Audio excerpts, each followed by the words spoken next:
الكل خايف من بلجيكا، ومين قال إن المستحيل له مكان في قاموس الفراعنة؟ احنا العرب، احنا مهد الديانات ورسالات السماء، احنا العرب التاريخ والمستقبل.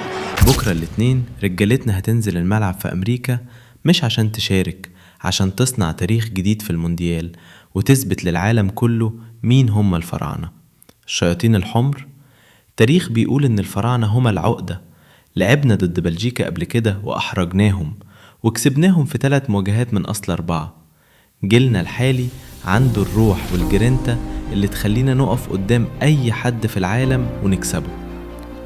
حسام حسن استقر بنسبة كبيرة على التشكيل الحديدي اللي هيبدأ بيه الماتش عشان يقفل مفاتيح لعب بلجيكا في حراسة المرمى الأخطبوط مصطفى شوبير.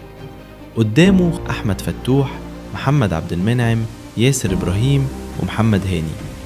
في نص الملعب مروان عطية، مهند لاشين والبلدوزر إمام عاشور.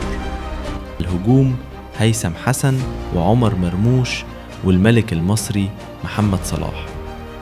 الماتش هيبدأ الساعة 10 مساء بتوقيت القاهرة. ثقوا في رجالتنا، النصر بتاعنا بكرة إن شاء الله.